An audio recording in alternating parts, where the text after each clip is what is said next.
नमस्कार, हांस एकेडमी में आप सभी का स्वागत है। आज की इस वीडियो में हम करेंगे 10th क्लास के साइंस सब्जेक्ट का चैप्टर 8 हेरिडिटी एंड एवोल्यूशन।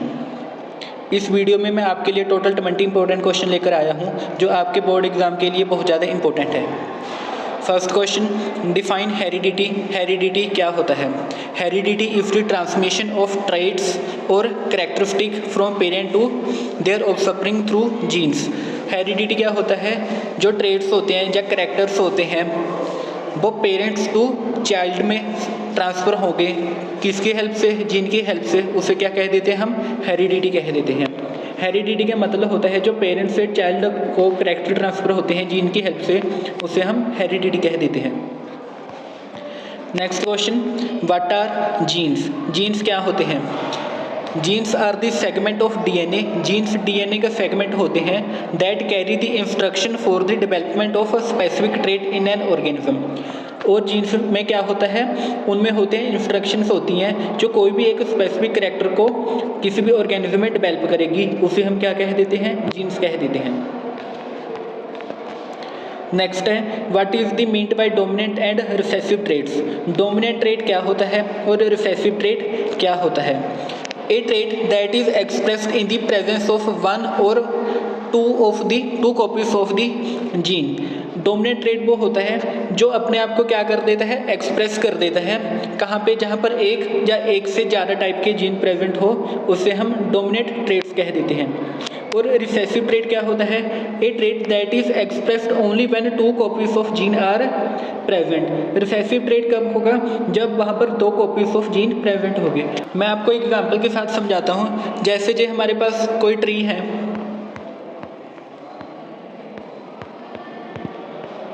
जो हमारे दोनों कैपिटल ट्री हैं, ये दोनों टाल हैं और ये दोनों स्मॉल होंगे या ड्वार्फ होंगे। और लेकिन जो सेंटर वाला है ये क्या होगा? ये भी टाल की कैटेगरी में आएगा, लेकिन इसमें तो टाल वाला भी जीन है और स्मॉल वाला भी जीन है, दोनों जीन्स प्रेजेंट हैं। और जो खुद को अपने आप को एक्सप्रेस कर दिया, कैपिटल टी ने खुद को एक्सप्रेस कर दिया, वो क्या होता है? हमारा डोमिनेंट ट्रेट। और जो स्मॉल टी है उसने खुद को एक्सप्रेस नहीं किया, वो क्या होता है? हमारा recessive trait. Recessive trait present तो होगा लेकिन वो खुद को एक्सप्रेस नहीं कर सकता, उसे हम क्या कह देते हैं? रिसेसिव ट्रेट कह देते हैं। Next question, who is regarded as the father of genetics and why. Genetics का फादर किसे कहा जाता है और क्यों कहा जाता है? George Mendel is called the father of genetics. जो जॉर्ज मेंडल है उसे हम क्या कह देते हैं? फादर ऑफ जेनेटिक्स कह देते हैं, because he discovered the basic principle of heredity. क्योंकि जॉर्ज मेंडल ने क्या फाइंड किया था? हेरिडिटी के बेसिक प्रिंसिपल्स को फाउंड किया था। और उसने कहाँ पर एक्सपेरिमेंट किया था? पी प्लांट पर एक्सपेरिमेंट किया था। Next question, state Mendel's law of segregation. Mendel का लॉ ऑफ सेग्रीगेशन क्या होता है?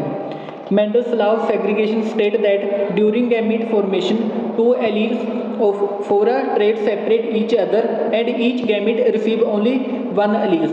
इन्होंने कहा है जब हमारे पास कोई भी गैमीट फॉर्मेशन होती है तो उस पर क्या 2 एलील्स प्रेजेंट होते हैं किसी भी सेपरेट ट्रेट्स के, that each gamete receive only 1 allele. जो ईच गैमीट होता है, जैसे मैं आपको एग्जांपल्स के लिए बता देता हूँ, ये मेल है और ये क्या है?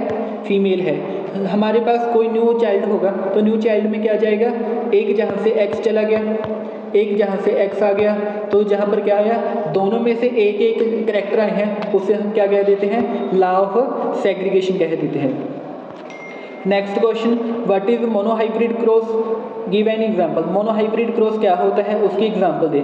ए monohybrid cross is a genetic cross between 2 individual focusing on 1 trait. Mono means 1, hybrid means जहाँ पर दोनों के कैरेक्टर्स हों, और क्रॉस मीन्स दोनों का क्रॉस करवाकर हमें न्यू जंगवन मिले, उसे हम क्या कह देते हैं? मोनोहाइब्रिड क्रॉस कह देते हैं। मोनोहाइब्रिड क्रॉस में हम कितने कैरेक्टर पे फोकस करते हैं? ओनली 1 कैरेक्टर पे फोकस करते हैं। जैसे जहाँ पर टाल प्लांट हो गया कैपिटल टी, ड्वार्फ प्लांट हो गया स्मॉल टी। नेक्स्ट क्वेश्चन है, what is the phenotype and genotype. Phenotype क्या होता है और जीनोटाइप क्या होता है? Phenotype the observable characteristic of an organism, उसे हम क्या कह देते हैं? फिनोटाइप कह देते हैं। जो हमें फिजिकली शो होते हों उसे हम क्या कह देंगे? फिनोटाइप कह देंगे। और जीनोटाइप क्या होते हैं? The genetic makeup of an organism. और जो जेनेटिक मेकअप है, जो ऑर्गेनिज्म उसके जीन्स कौन कौन से उसकी बॉडी में प्रेजेंट हो गए, उसे हम क्या कह देते हैं? जीनोटाइप कह देते हैं। जहाँ से कैपिटल टी है, कैपिटल टी से हमें क्या पता चलेगा? टाल है प्लांट की हाइट, और हम उसे ओनली टाल लिख देते हैं, वो उसका क्या होता है? हमें शो होगा टाल, वो होते हैं उसके phenotype. Next question, define evolution. Evolution क्या होता है? Evolution is the gradual development of new species over time due to the changes in inherited traits. Evolution होता है जो न्यू स्पीशीज में जो जो चेंजेस आ रही हैं, क्यों आ रही हैं? क्योंकि उनकी बॉडीज में जो ट्रेड्स इनहेरिटेड हो रहे हैं, पेरेंट टू चाइल्ड वेरिएशन आ रही है, उसके कारण हम न्यू स्पीशीज में क्या आती है? चेंजेस आ जाती है, उसे हम क्या कह देते हैं? एवोल्यूशन कह देते हैं। फॉर एग्जाम्पल, ह्यूमन कहाँ से ह्यूमन के एंसेस्टर कौन होते थे? ह्यूमन के एंसेस्टर होते थे मोंकीज। मोंकी से ह्यूमन की फॉर्मेशन तक हमारी क्या हुई है? एवोल्यूशन हुई है। Next question, dihybrid cross. जैसे हमने मोनोहाइब्रिड क्रॉस पढ़ा है, उसमें हम पढ़ेंगे dihybrid cross. Monohybrid cross में हम ओनली 1 कैरेक्टर पे फोकस करते हैं। डाई हाइब्रिड में हम कितने कैरेक्टर में फोकस करेंगे? 2 कैरेक्टर में फोकस करेंगे। A hybrid cross is a genetic cross between 2 individual involving 2 traits. जहाँ पर हम 2 ट्रेड्स के लिए क्रॉस करवाएंगे, उसे हम क्या कह देते हैं? डाई हाइब्रिड क्रॉस कह देते हैं। Crossing plant with round yellow leaf, जहाँ पर हमने कौन कौन से राउंड कैरेक्टर लिया है और जेलो उनका कलर कैरेक्टर लिया है। किसके साथ? दूसरे हमने पी प्लांट लिया है या कोई भी और प्लांट लिया है, उसके जो सीड्स होंगे वो रिंकल होंगे और उनका कलर क्या होगा? ग्रीन होगा। जहाँ पर हमने उनके क्या शेप ली है और शेप के साथ क्या लिया है हमने? उसका कलर। जहाँ पर हमने 2 कैरेक्टर के बीच क्रॉस करवाया है, उसे हम क्या कह देंगे? डाई हाइब्रिड क्रॉस कह देते हैं। Next question, what is natural selection. Natural selection क्या होती है? Natural selection is the process by which organism with favourable traits survive, reproduce and pass on those traits to their offspring. Natural selection क्या होता है? जो naturally, मतलब जिसमें किसी भी ऑर्गेनिज्म का कोई भी कंट्रोल ना हो और वो पेरेंट टू चाइल्ड तक कोई भी कैरेक्टर ट्रांसफर होगा, उसे हम क्या कह देते हैं? नेचुरल सिलेक्शन कह देते हैं। Next question, differentiate between acquired and inherited traits. Acquired और इनहेरिटेड ट्रेड्स में क्या डिफरेंस होता है? Acquired traits developed during an organism's life time. जो एक्वायर्ड ट्रेड्स होते हैं वो क्या होते हैं? ह्यूमन की लाइफ टाइम में, मतलब जितना भी टाइम वो लिविंग रहता है, जीता रहता है, उसकी लाइफ टाइम में वो कैरेक्टर जो ट्रेड गेन करेगा, उसे हम क्या कह देते हैं? एक्वायर्ड ट्रेड्स कह देते हैं। लेकिन इनहेरिटेड ट्रेड्स क्या होते हैं? जो हमें पेरेंट टू ऑफस्प्रिंग ट्रांसफर होते हैं। Next question, why are variation important in population. जो वेरिएशन होती है वो पॉपुलेशन के लिए जरूरी क्यों होती है? Variation help in the survival of the species by providing adaptability to the changing environment. जब हमारा इन्वायरमेंट चेंज होता है तो उसमें अडेप्ट करने के लिए हमें क्या चाहिए होती है? हमारी बॉडी में वेरिएशन बहुत ज़्यादा इसेंशियल होती है। नेक्स्ट क्वेश्चन है, व्हाट इज स्पेशिएशन। स्पेशिएशन क्या होता है? Speciation is the formation of new species from existing one. जो स्पेशिएशन होता है जो न्यू स्पीशीज की फॉर्मेशन होने किनसे?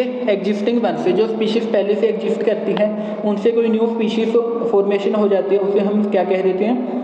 स्पेशिएशन कह देते हैं। ये क्यों होती है? Due to the genetic variation. जो उनका जेनेटिक मटेरियल होता है उनमें वेरिएशन आ जाती है, नेचुरल सिलेक्शन के कारण हो जाती है, और रिप्रोडक्टिव आइसोलेशन के कारण भी इनमें क्या आ जाती है? स्पेशिएशन आ जाती है, वेरिएशन आ जाती है। जैसे हम ह्यूमन्स हैं, ह्यूमन मोंकी से बने हैं, ह्यूमन्स अलग स्पीशीज़ जैसे इवॉल्व हुई है और मोंकीज अलग स्पीशीज़ जैसे चल रहे हैं, उसे हम क्या कह देंगे? स्पेशिएशन कह देते हैं। Next question, what is the significance of fossil in understanding evolution. Fossil का एवोल्यूशन को अंडरस्टैंड करने में क्या रोल होता है? Fossil provide evidence of past life form and show changes in species over time. जो फॉसिल होते हैं, जो हमारी पास्ट लाइफ होती है, जो पहले ऑर्गेनिज्म एग्जिस्ट करते होते थे, उनकी लाइफ को शो करते हैं, उनकी फॉर्म को शो करते हैं, उनकी स्पीशीज़ को दिखाते हैं कि वो कैसी दिखती थी या कैसे उनकी शेप थी या उनके फंक्शंस क्या थे, कैरेक्टर्स क्या थे। उसके साथ हमें क्या मिलती है? Supporting the theory of evolution, जिससे हमें एवोल्यूशन के बारे में नॉलेज मिलती है। नेक्स्ट क्वेश्चन है, what are homologous and analogous organ. Homologous organ क्या होते हैं और एनालोगस ऑर्गन क्या होते हैं? Homologous organ with similar structure but different function. Homologous organ वो ऑर्गन होंगे जिनकी स्ट्रक्चर क्या होगी, सेम होगी, लेकिन क्या होगी, उनके फंक्शन क्या होंगे, डिफरेंट होंगे। फॉर एग्जांपल ह्यूमन के 4 लिम्स, जैसे इंसान की आर्म्स होगी और बैट्स के विंग्स हो गए। जो बैट होते हैं उनके विंग्स होते हैं, वो भी क्या होते हैं, होमोलोगस होते हैं। और एनालोगस में क्या होगा, organ with different structure but similar function. जैसे ऑर्गन जिनका स्ट्रक्चर क्या होगी, डिफरेंट होगी, लेकिन उनका फंक्शन क्या होगा, सिमिलर होगा।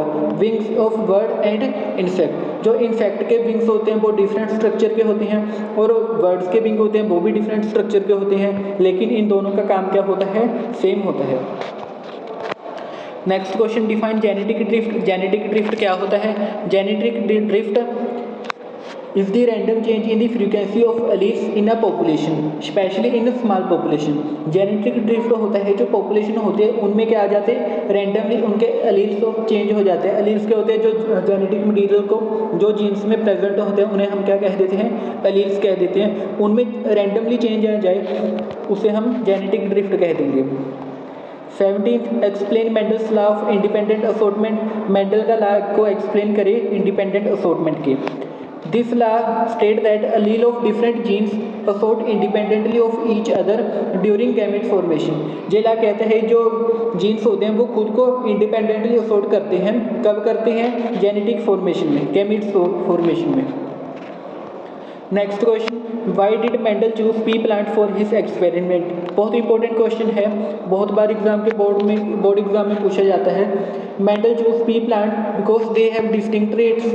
जो मेंडल का पी प्लांट उसने सिलेक्ट किए थे वो इसलिए किए थे क्योंकि उसमें डिस्टिंक्ट ट्रेट्स थे, मतलब अलग अलग करैक्टर थे। रिप्रोड्यूस क्विकली, बहुत जल्दी वो अपने आप को रिप्रोड्यूस करते थे। आर ईजी टू ग्रो, उनको ग्रो करना ईजी था। And can be cross pollinated और सेल्फ पोलिनेटेड, और उन्हें हम क्रॉस पोलिनेशन भी करवा सकते थे और सेल्फ पोलिनेशन भी उनकी करवा सकते थे। What is the chromosomal theory of inheritance. Inheritance की क्रोमोसोमल थ्योरी क्या है, एक्सप्लेन करें। The chromosomal theory of inheritance state that gene are located on the chromosome। जो chromosomal theory of inheritance है वो कहती है जो जीन्स होते हैं वो कहाँ पर होते हैं, क्रोमोसोम्स में प्रेजेंट होते हैं। And the segregation and the independent assortment of chromosome during meiosis. जो सेग्रीगेशन होती है और इंडिपेंडेंट असॉर्टमेंट होती है क्रोमोसोम्स की, वो कब होती है, म्योसिस के टाइम में होती है। एक्सप्लेन इनहेरिटेंस पैटर्न्स, जिनसे हमें क्या पता चलता है, जो इनहेरिटेंस होगा उसका पैटर्न हमें पता चल जाता है। आज की वीडियो का हमारा last question, explain the role of DNA in heredity. DNA का रोल को एक्सप्लेन करें हेरिडिटी में। DNA carries genetic information. जो डीएनए होता है उसमें क्या होती है, जेनेटिक इन्फॉर्मेशन होती है in the form of sequences of nitrogen bases. जो डीएनए होता है उसमें क्या प्रेजेंट होती है, नाइट्रोजन बेसिस प्रेजेंट होते हैं जिसमें हमारी जेनेटिक इन्फॉर्मेशन प्रेजेंट होती है। It determines the trait inherited by offspring from their parents. जो इससे हमें क्या पता चलता है, जो उनके पेरेंट्स होते हैं, पेरेंट्स से ऑफस्प्रिंग में कौन सा इनहेरिटेंस होगा, करैक्टर। जो करैक्टर इनहेरिटेंस होगा वो हमें कहाँ से पता चलेगा, उनके डीएनए से पता चलेगा। आज की वीडियो में बस इतना ही। इस वीडियो में हमने टोटल 20 इंपॉर्टेंट क्वेश्चन किए हैं जो आपके बोर्ड एग्जाम के लिए बहुत ज़्यादा इंपॉर्टेंट है। अगर आपको वीडियो अच्छी लगी तो लाइक एंड सब्सक्राइब जरूर करें।